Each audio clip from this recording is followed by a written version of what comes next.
2 losses, but there's still, what, 7, 8 games left to play, I think it is, which is a lot of season left to play. And is that kind of the focus where no matter what's happened, there's still plenty of time to get back on track and be where you need to be when you need to be there? Yeah, absolutely. It definitely is. And without getting into detail, I mean, you watch the tape the last 2 weeks and we see, okay, this is what we need to do. Boom, that and that. And you see it, and then you try and rep it, you try and replicate it in practice and be better in certain ways and things like that. So the message to the team was simple: is we got to keep doing what we do. It's won us 5 games. We definitely planned on having more than that. That's for sure. But it's just, as Coach Del Rio used to say, that's what you've earned. You are what you've earned in this league, and that's what we've earned. But what we've earned is a really close race.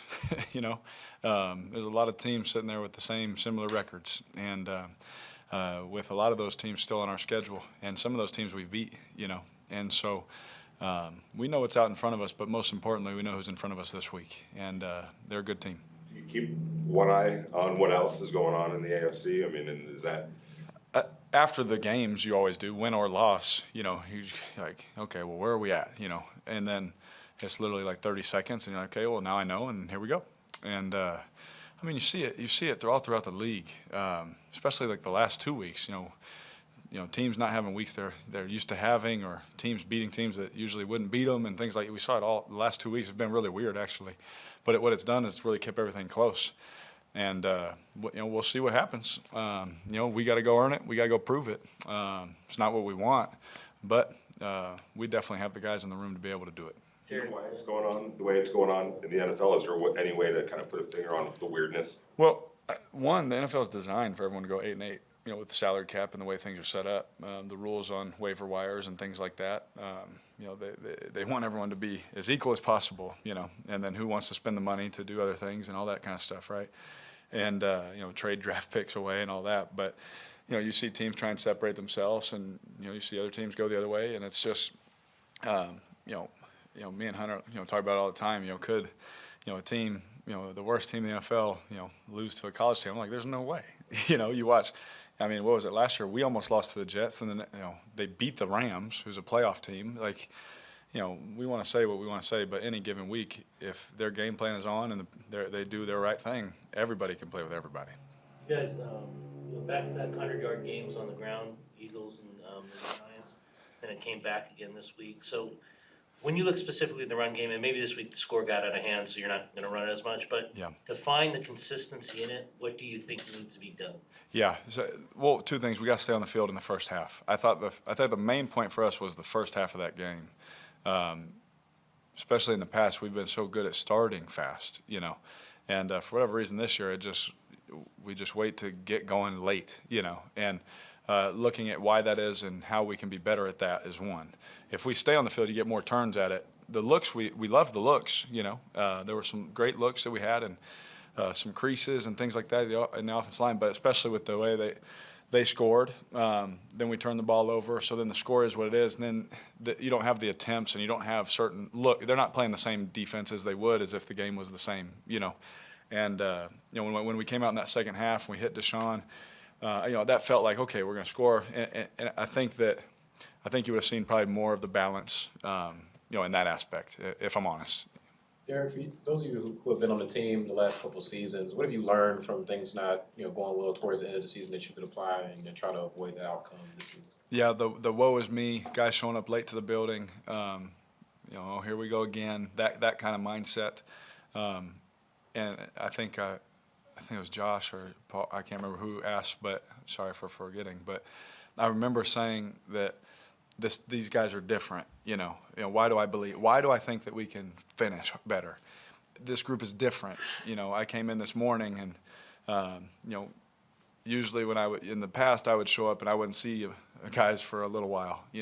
I show up in the morning and guys are in there. Guys are showing up. We're walking at the same time, and it's not. Pat Hill used to say bright-eyed and bushy-tailed. They're on fire, ready to go. Let's fix it. No one wanted to go out. Trust me, we didn't do it on purpose. We didn't go out there and lose to those guys the way we lost to them. The last 2 weeks. Because we weren't trying. Like we've been trying to get it right. But the thing that separates this team, I think, is we did it twice in a row, and when we came in this week, everybody's like, nope, let's go. Whereas in the past, I would see some of this falling off kind of stuff, and that's just being honest, calling it is what it is. On the outside, it's difficult to assess the state of the Raiders' offense from your lens. What is the status of it? We're on to Cincinnati, like that's the state of where we're at, I think that we can move the ball well. I think we can move the ball against really good teams. We just got to take care of the football. We take care of the football and stay on the field, convert third downs, and this team makes it really hard to do all those things. So we have our work cut out for us, and we're excited for that challenge. I'm excited, man. I mean, all this crap that I've been through in my life, I'm not even talking about football, but it just leads you for me and my brother my brother Darren, I was talking to him, I was like, bro, I love these moments. I really, it's weird, but I love it. It's adverse, you're still in it. That's what you sign up for, is to compete. And so the state of it is we're ready to compete, we're ready to rock. We can move the ball. We just got to do better on third down. We got to keep the ball in our hands and know that a punt is okay. Hunter's obviously having a big year. Seems like he's taken even another step from the first years. And I think last week he said he's seeing more what he can get away with, being more creative with some of his routes and his footwork. I'm just wondering, you've worked with so many receivers. Where does he kind of rank in that creativity department, and what's it like for you as a quarterback working with that? Well, maybe someday I'll write a book and rank all my receivers. That'd be fun. But in a creativity aspect, he is definitely the most creative teammate I've ever been around. Not only just a receiver. You see him.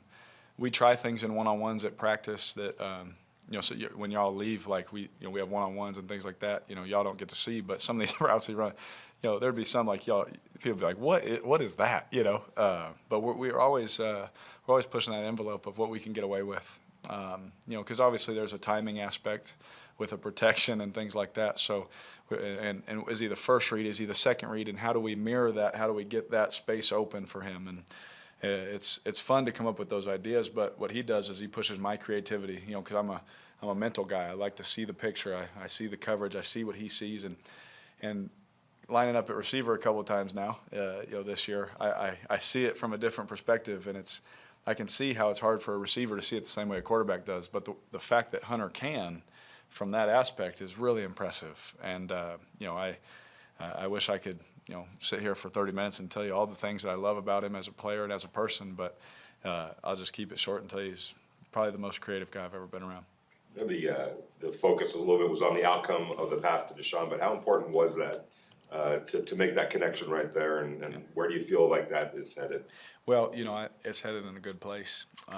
People definitely treat him different, and you could definitely tell that they're going to stay on top. They try their best to when he's out there.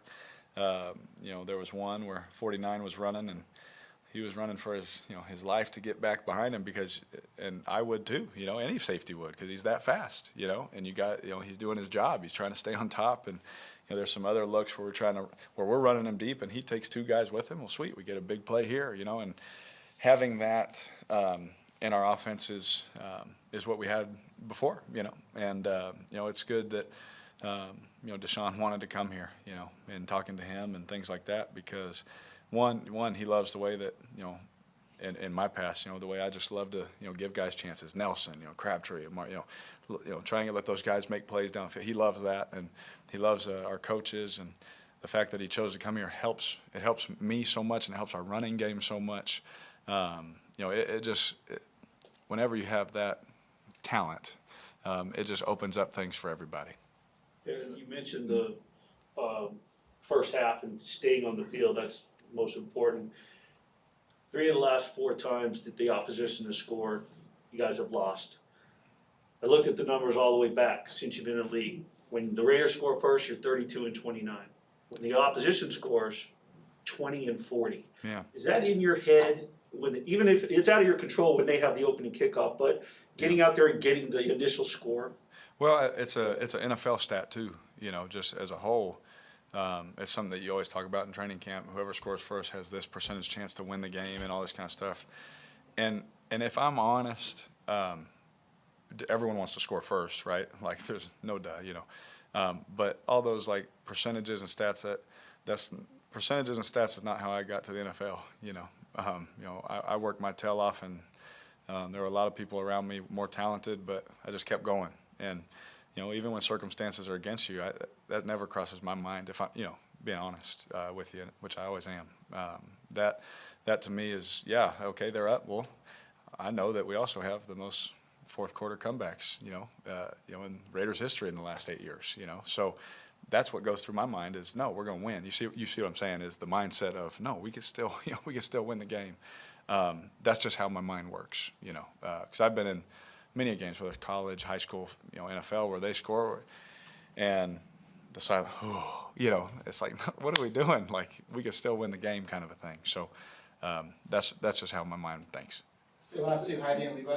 I was just curious about Alec Ingold, Yeah. the loss of him and how it works on offense. I know you can't really replace a guy like him in the locker room, but on the field and all the dirty work that he did, how do you try to begin to think about using or utilizing other players there? Yeah. Well, we got to, his role. He has a different role now. He's all captain. He's all voice. He can't be on the field with us, right?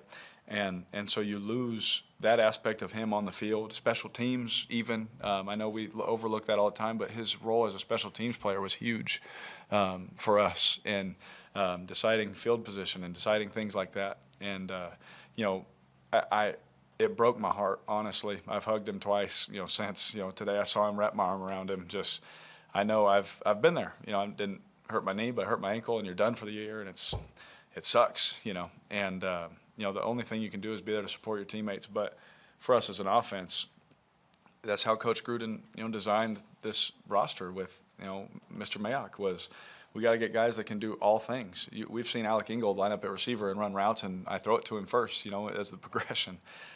Just same way with him. We have guys that can play fullback. We have guys that can come in and do his things, and you just hope that they can come in and do it the way that he did it, And it's hard because he's a captain, he's a leader.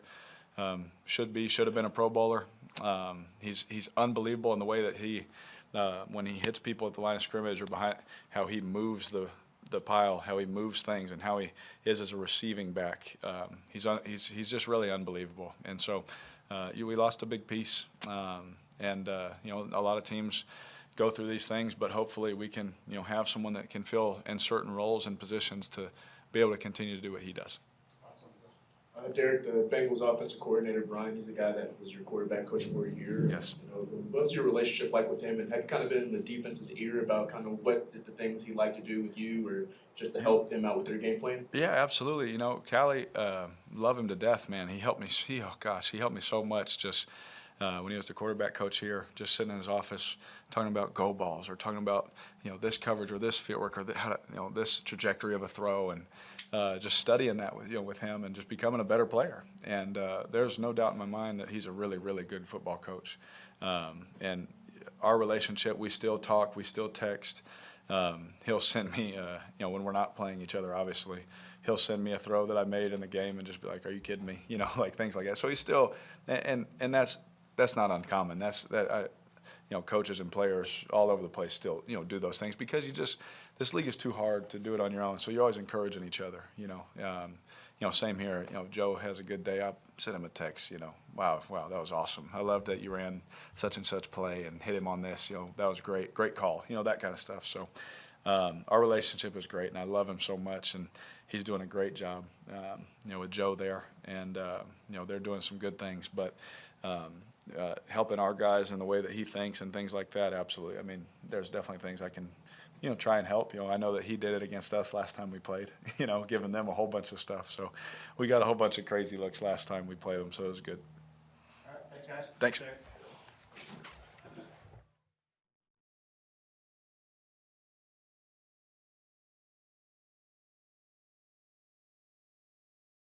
I was worried about him. Now he's not here, and I'm really worried. But let me get a quick drink.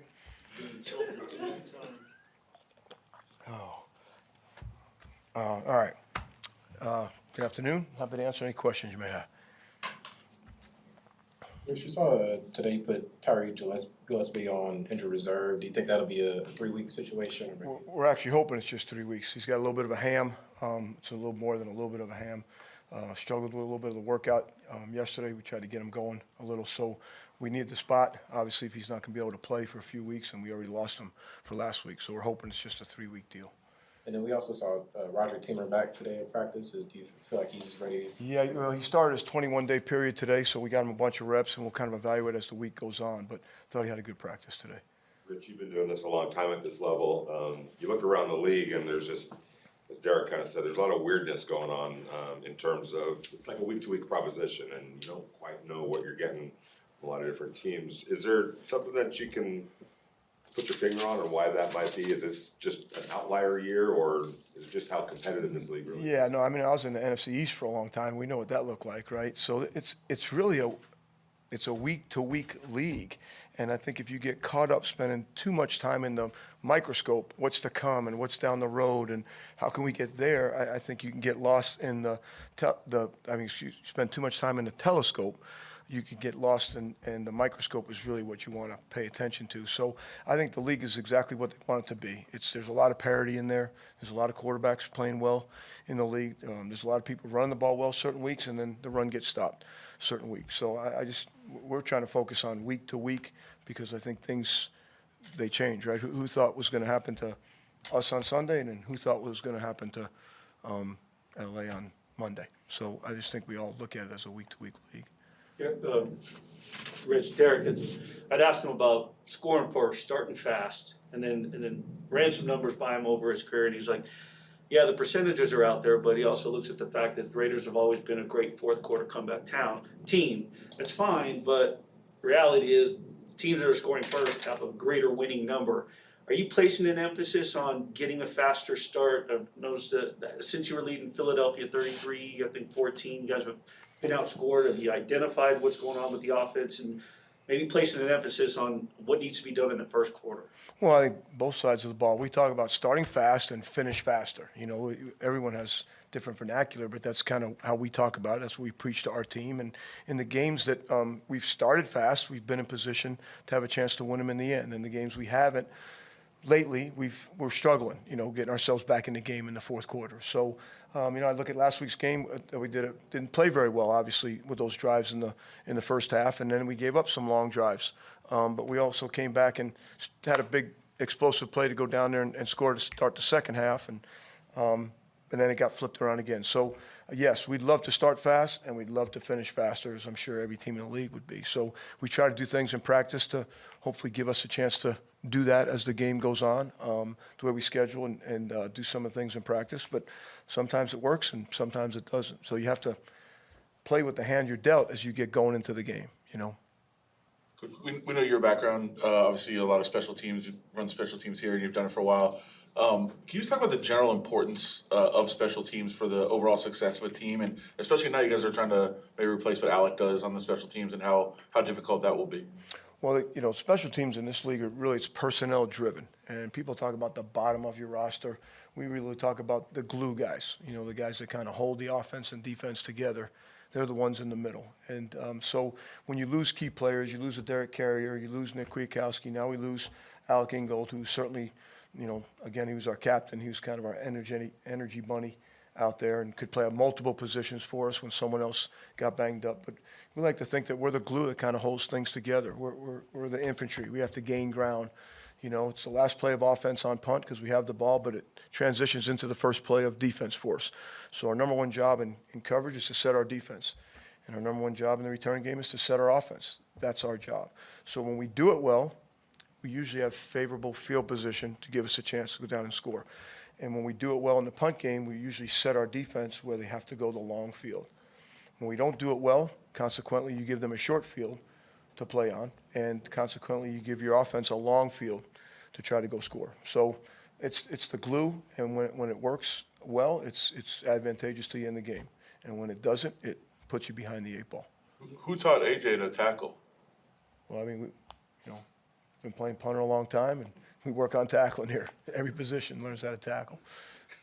You said about the run game week to week, you went for over 100 against Philly and the Giants and came back last week. Might have had a lot to do with the score, obviously, in the second half. But have you put your finger on things that you can get more of a consistent run game from week to week? Well, I think collectively, we're looking at what we did in the game, what we called and when we called it. I think individually, we're looking at, where were some of our problems and what was the hand placement like? What was the body placement like of the linemen? And then when we got behind, it became a little bit more, certainly towards the end, a little bit of a 2-minute game. And then, uncharacteristically of us, I think we had 5 drives in the first half of 7 plays or less. And when you do that, now you're putting your defense back on the field. We look at, they played, I think, 80 plays in the game. So did they have part of that? Certainly they had part of it as well. But when you're going 3 and outs, or you're going 5 and outs, or you're going 6 and outs, and you're putting your defense back on the field, puts them in bad position. But we just could not seem to get the running game going. We couldn't come up. I think we had one explosive run, and it really was probably a 12-yard run, not a 16-yard plus run. So we just didn't do a good enough job of getting the run game going in this particular game. Again, I thought we ran the ball pretty well in New York, and we came back, and I thought we got it handed to us a little bit here. And then we were playing from behind the majority of the game, try to get ourselves in position to score points. So they go hand in hand to some degree, and hopefully we'll be a little bit better this week. Rich, this is a league where guys get better, and it's almost not easy, but you can see, an offensive lineman getting better, a quarterback getting better, wide receiver. But A.J. Cole is having a much better year this year compared to last year. How does a punter get better, and what's behind maybe his improvements?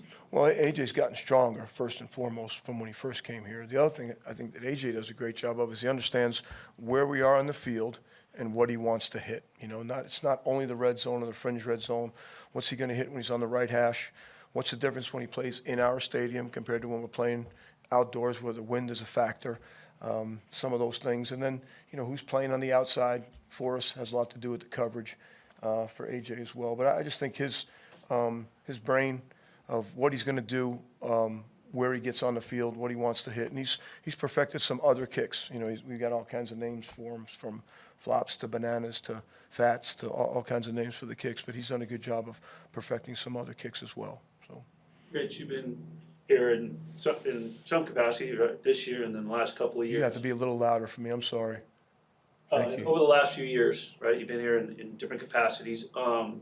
Maybe in your eyes, before becoming the interim coach in the last couple of years, in the second half of the season, seeing things differently, intangibles of the second half collapse that you now can sort of address as the interim head coach to do differently to make sure that doesn't happen again. Still 5-4, and in reality, in a 17-game season, only halfway point.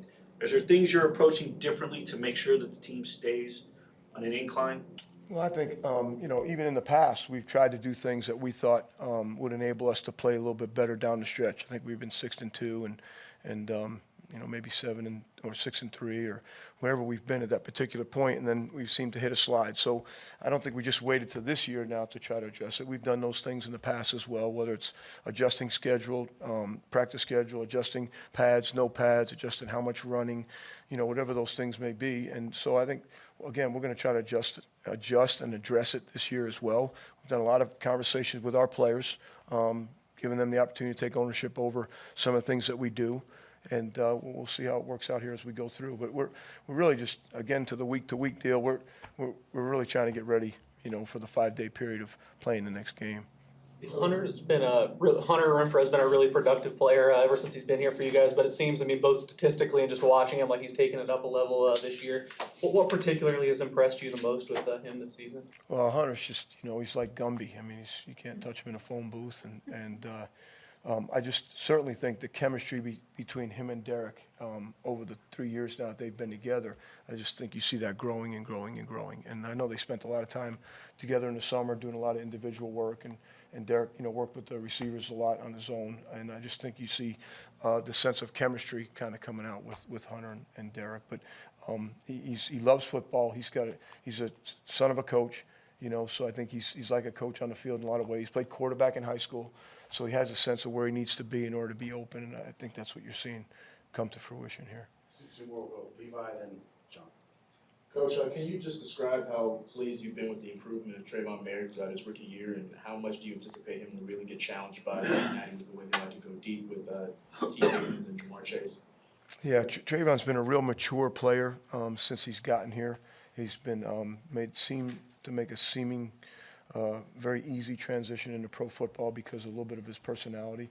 And I think Coach Miles has done a great job with him not falling into the trap of the mundane of being deep as the deepest and playing back there at the free safety position. I think he's taken that on well with Coach Miles. I think sometimes that guy that plays deep back there wants to come up and make a tackle, wants to come up and make a play, and the ball ends up getting behind him. So I think his maturity level has helped him make a transition, and I think he's really developed a relationship with Coach Miles in order to play the position the way we need it to be played. Coach, at this point, what kind of challenge is it to assess the state of your team from the win 3, lose 2, win 2, lose 2? Is that a perplexing challenge for you as you move week to week? Anytime you ride the roller coaster of wins and losses, it's a challenge to all of us, coaches, players, fans, right? It's a challenge to everybody. But again, we're 5-4, and I think we're about the same way as everybody else in the AFC, except for maybe 3 teams. So you can't get too high off of a win because then that lasts too long and you end up getting stuck to you. And if you stay down too long after a loss, then does that multiply into more and more and more losses? So I think we try to treat them both as imposters the best we can. It's how you go about the rhythm or the routine of the week when you come off of a win and you come off of a loss, to try to treat them the same. We address, a lot of people win games and they kind of go by a lot of things quick. Well, what did we do well that helped us win the game? And then when you come off of a loss, you kind of look at the same things. We try to look at some of what we did with the ball, what we did with explosive plays, how we played with field position, what the fourth quarter looked like. And then you can kind of equate the win and the loss almost in the same ways. I think if you just try to put blame on one particular thing, it ends up being a side street to a solution, and we try not to do that. All right, thanks, guys. Okay, thank you.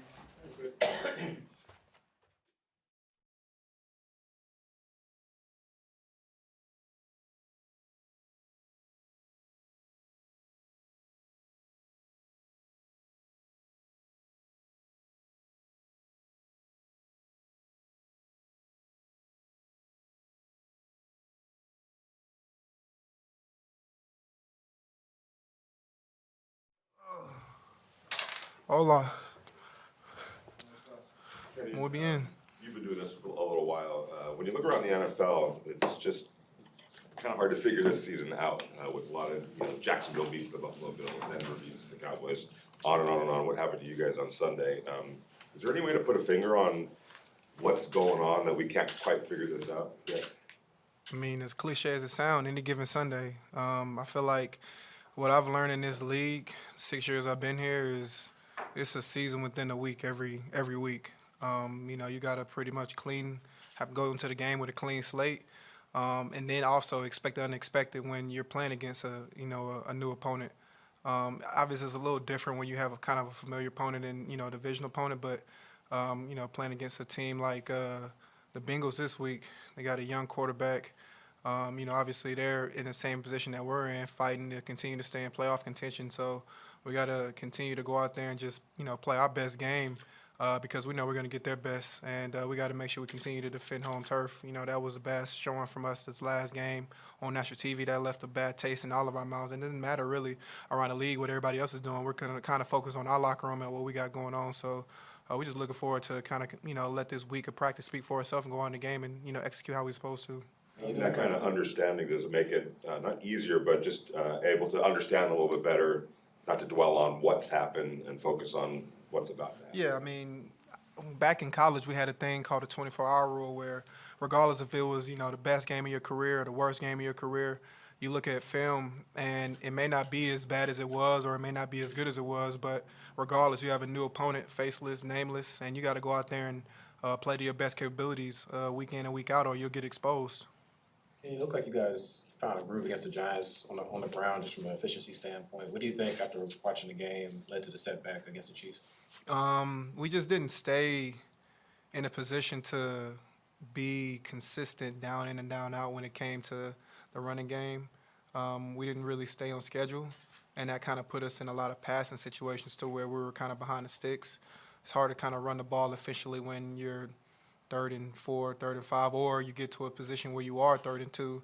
you get a 5-yard penalty in terms of like maybe a holding that's 10-yard or a pre-snap penalty that puts you behind the 8 ball in terms of 3rd and 7 now. So it's hard to beat teams where you're beating yourself, and that's what I'm focused on this week is continue to go out there and doing the things that we know we can do, but also don't kind of shoot ourselves in the foot when we kind of have that momentum, because at the end of the day, they get paid to stop us on the other side of the ball. So if, we put them in a favorable position to kind of put us behind the 8 ball, then, it's hard for us to kind of get back into that routine of staying on top of the running game, becoming just a all-facet, type of offense. And that's when we're most dangerous. Is that the most important thing, because you ran for over 100 as a team against Philly, against the Giants, and last week, and like you said the score had a lot to do with it in the second half.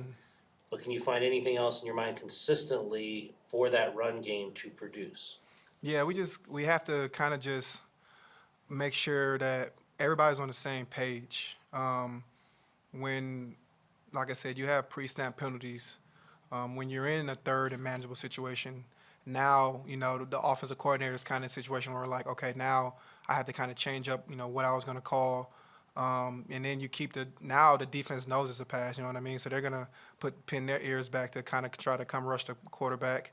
It's just all about managing those situations that kind of put you in an unfavorable situation. Of course, mistakes are going to be made, turnovers may happen, things like that, but we just got to continue to be a professional football team and, put ourselves in the best position to go out there and win games. As cliche as it sounds, it's tough when you have 4 or 5 days now to kind of dwell on, what could have happened in that game. But we got a very hungry team coming into our stadium that we got to continue to protect, like I said, and go out there and just continue to put ourselves in that best scenario, 2nd and 2, 3rd and 3, we, as an offense, we feel like we can convert those situations. Eric said he kind of weirdly loves these moments where, you guys are on a 2-game skid. A lot of people are counting you out. When your quarterback and team captain kind of has that mentality, does that filter down to the whole roster? Yeah, I mean, I feel like if you can't get up for any game, regardless of the situation, you need to kind of find another profession, just because when you're in these back against the wall situations, really in the middle of the pack, 5 and 4, if you look through the standings, I think there might be 5, almost 6 teams, at least 4 teams that are 5 and 4 or 5 and 5. And, the rest of the league they're going to do what they do, you know what I mean? But, we have to continue to block out the outside noise and focus on, this next opponent. And the Bengals are in the same scenario. They're 5 and 4 on I think maybe a 3-4 2-game losing streak as well. So they're hungry as well. And we just got to continue to go out there and play to our best capabilities. And like I said, as cliche as it sounds, I hate kind of having to be put in a situation where we didn't really go out there and give our best capability, especially on national TV, where now you got all this outside noise. People ask, well, maybe is the distractions that we've had throughout the entire season, is it kind of coming to fruition where it's, distracting us from going out there and playing the best ball? And the only way we, shut those critics up is just going out there and continuing to play how we know we should play. Kenyan, to feed off that, after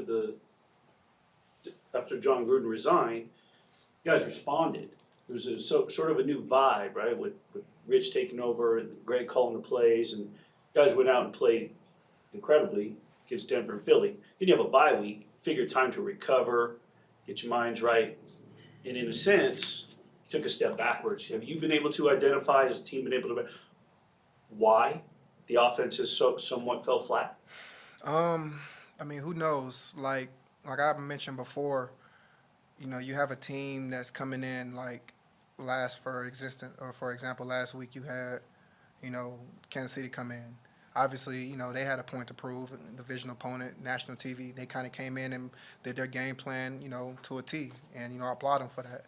Now we got another shot at them, in another week or two or whatever, at their spot. But I can't really necessarily point to anything specific other than that we have to just play better.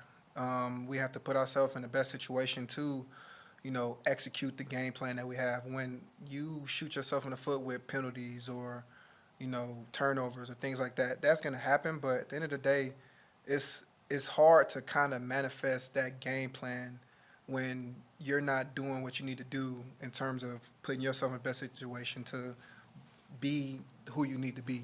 And this offense, you know, we have that capability. We have weapons all over the field. Obviously, we brought in DeSean Jackson to be that player. You know, they brought me in to be that player. And we have other players that, you know, if somebody goes down, you know, to really step up, like Peyton Barber, you know, is, you know, in a situation like that now. So at the end of the day, you know, I'm excited to continue to be on this trajectory because the sky's on the limit. And we have all the reason for everybody to doubt us around us, but that's what keeps us together. And that's what's kept us together this whole, you know, season. Speaking about players going down, you just mentioned you gave some love to Alec Ingold on Twitter, you know, wishing him well.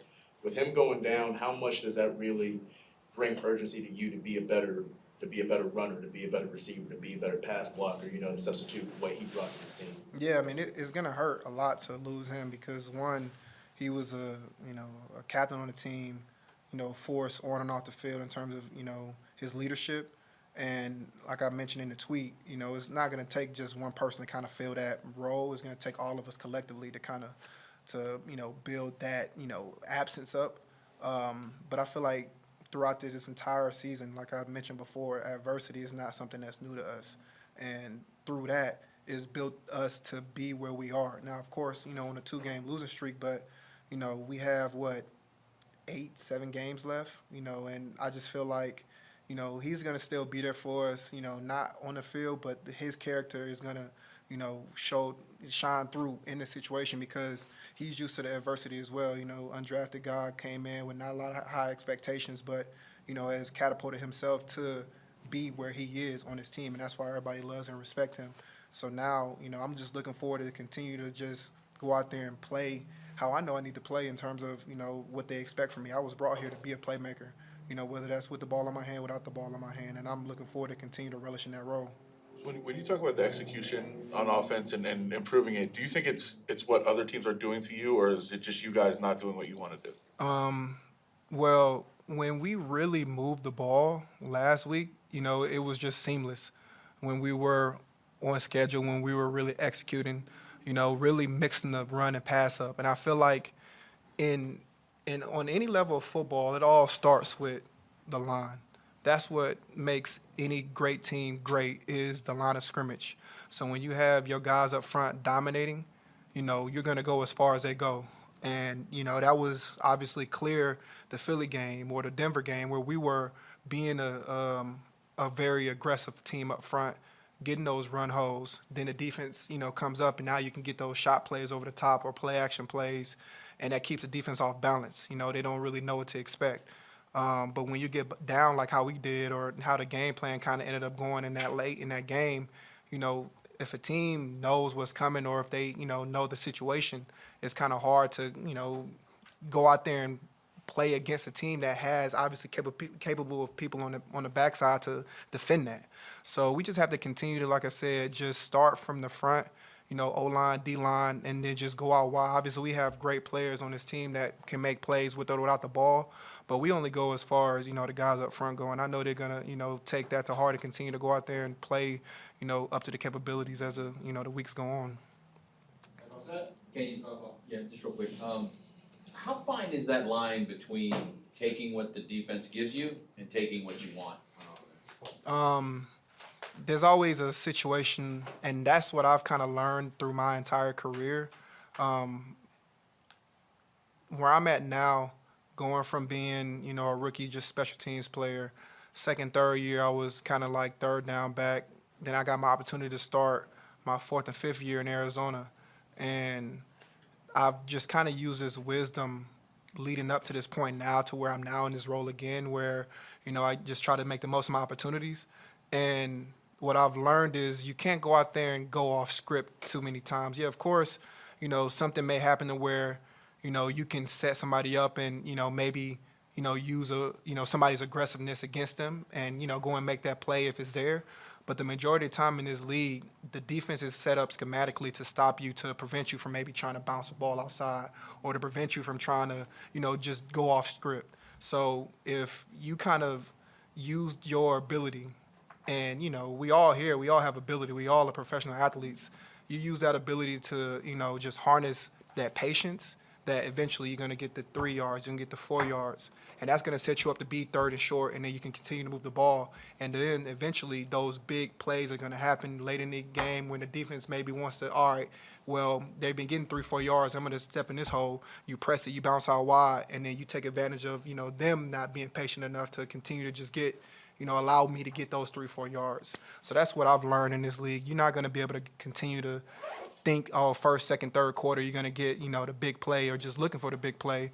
It's going to happen not even maybe through the course of the game, but the course of the season. I haven't really broken like a long run. I feel like I'm due, but I'm not going to press for it. And I feel like that's what I've learned through my entire career so far. Thanks, guys. Thanks, Yes, sir. Thank you.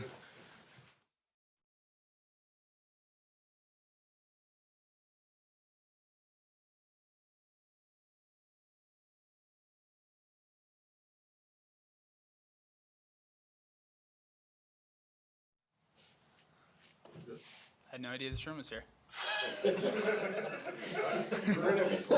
What, No, I've never been here. I put you here last year. what do you credit the success that you've had this season to? I just think I have a lot of confidence in the guys around me, the coaching and the players. And I think every offseason I've had an opportunity to kind of go back to the drawing board, work on my deficiencies, and just get better and better. But I'm just going out there, and I think I'm playing with a lot of confidence just because I have so much trust in the protection and trust in the Flyers and everybody on that punt team. And, just trust them to go make plays. Rich Bisaccia said that you got stronger from last year to this year. For a punter, is there a fine line in that in terms of gaining strength but not losing maybe some of the athletic ability that you need to do what you do? Yeah, it's definitely a fine line because you don't want to just turn into a meathead and lose all your flexibility and try and squat like 750 pounds. It's all about being able to apply that force into the football. But yeah, I think I through a bunch of different dynamic exercises, working on my stretching, my flexibility, my explosion, I think I was able to add some strength in a beneficial way this offseason. And yeah, there's definitely a fine line, and you can go too far any direction. But I think my offseason routine was really strong this year, and I'm probably going to continue doing the same thing. Think it helped on that hit last week? Definitely. What do you think? At what point did you realize, all right, I'm going to have to come over here and make something happen right there? Oh, you're talking about on the tackle. yeah. So, it's kind of, you punt the ball and you're kind of jogging down the field, seeing what's going to happen. And there's kind of like a certain point where you're like, oh, okay, like it's happening. Like stay calm. And then you just kind of, hope for the best. But yeah, you just kind of see the guy and you see nobody else in the way. And it's you. So. Is that something that you, every once in a while, don't mind doing a little bit or kind of look forward to? Being physical like that, or would you rather not ever have? It's not the physicality part. I just, I'd rather us, get fair catches, and I'd rather us eliminate the return game altogether. But it's not like, something that I'm like scared of doing. Like if you got to make a tackle, you got to make a tackle. What was that moment like in the film room? One of our goals every week on special teams is to create a possession. Whether you somehow you just gotta take the ball away. And I don't think when we talk about that being a goal, the plan is for the punter to force a fumble. But if that's how it happens, that's how it happens. Football's a crazy game, and you just kind of take it how it comes. After that hit you took in New York, I'm sure that felt pretty good to it wasn't the same guy that hit you, obviously. Yeah, I mean, that's how football is. You're either the hammer or the nail. I was the nail in New York, so I had to kind of flip the script a little bit. Yeah. Rich was talking about how was a banana and a fat and some names that you guys have for different kicks and different punts.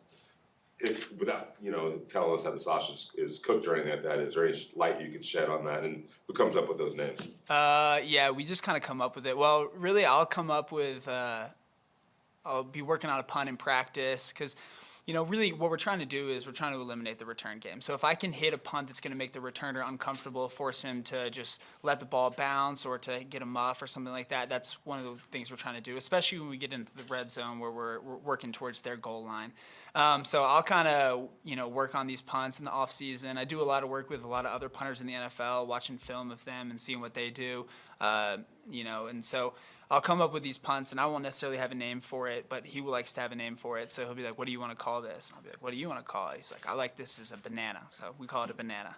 And so we just kind of work it out that way. But a lot of times, just coming up with a name with it. But, that's something that I try and do in the off season as well. Just, look at the football, see if there's anything I can do to kind of like do something weird, do something original, do something creative that'll be something that, the returner hasn't seen necessarily, and that kind of can get them a little off their game. The last few weeks, you guys have lost some of the core special teams players around you. Like, how difficult of an adjustment is that for you? Probably don't think about it when you're punting, but to know that a bunch of those guys are gone right now. Yeah, it's definitely next man up mentality. I hate that we lost Alec on the weekend. I just can't speak enough about, obviously Alec's an incredible football player, great on offense, great on special teams, but can't speak enough about the man he is and the friend and the brother he is. So we're missing that leadership. So it's now a question of who's going to step up. And that's football. There's injuries every week, and there's guys coming up and coming down. So we just got to go out there, figure out who the best 11 is, put it on the field, and just let it rip. Would you really use this opportunity with the hit to kind of talk smack to some of your friends and just be like, what, punters are athletic too, they can do something? Yes, I think that's an excellent question. I think I got more credibility from that hit than any other play in my entire career. And it was funny too, so I'm having these constant two arguments with Daniel and with Trent, kicker and snapper. So my argument with Daniel is if me and Daniel got in a street fight, who's winning in a fight? He thinks it's him, he's wrong. And so I feel like I put some credibility onto that. And then the other argument that I constantly have with Trent's bigger than me, he's stronger than me. If we fought straight up, he would win. But if we went into a wrestling competition, me and Trent, he had no thumbs, who would win? That's when we're getting into a lot. So I feel like, and I always am asking guys on the team, like, who do you think would win in a wrestling match, me or Trent with no thumbs? So I feel like I got a little bit of credibility in those arguments, which is going to be big for the next couple of weeks. How would that fight with you and Daniel play out? I would knock him out. It would be quick. It'd be easy. He thinks he's a real tough guy, and he is a tough guy. But how many forced fumbles does Daniel have? As guys who kick for a living, is it an MMA fight or is it a boxing fight? Oh, we both kick for a living, so I think we just have to go just like street fight, just regular, no rules necessarily except for the golden rule. If you're going to fight other special teams units around the league, though, you guys would have a pretty good team, wouldn't you? Oh yeah, like Anchorman style, if we all met up in a park. Yeah, we would I think we'd have one of the stronger units. I mean, Daniel's massive for a kicker, so I think we'd have a really strong chance in a all-out special teams brawl. What can you just describe what you think the importance of special teams are to you? Because a lot of people overlook it, but it's such an important part of the game. Yeah, our goal is just field position, set the offense, set the defense. So, on kick return and punt return, we're trying to give the offense as good of a field position. The closer they are to the end zone, the more likely they are to score. The reverse is true on defense. When we're on punt or we're on kickoff, we're trying to start them as far back as possible. I think if you start on the 1 yard line, it's 97% you don't score points. So that's the kind of goal that we have every week, is just provide our offense and defense with as good of a field position as possible. And we take a lot of pride in that, and I think it definitely contributes to wins and losses. If Daniel went down in a game, how far out would you be comfortable kicking? I don't know on that. It probably depends on the situation in the game. I mean, depends on the situation in the game. If you got to have a kick, you got to have a kick. I don't think the distance would be the problem as much as the accuracy for me on field goal kicking. But yeah, we do back each other up. AJ, before this fall, the last time the Braves won the World Series, you weren't even born yet. You were born a month after they won it in '95. They win it now. Very Jock true. Peterson's at the game. Did you get a chance to see him or clutch the pearls or anything? No, I didn't get a chance to see him. I actually got to go to 2 of the World Series games on our bye week because, being from Atlanta, I got to go back there and went to some World Series games with my dad, which is something we've always wanted to do together.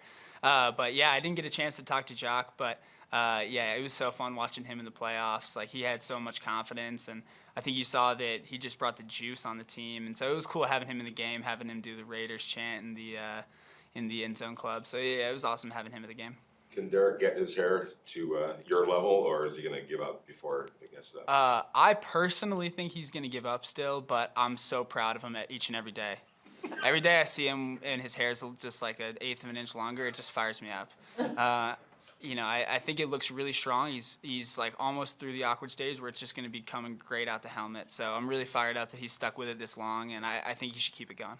You guys all set? Yes. Thanks, guys. Thanks, man. That's a power identity.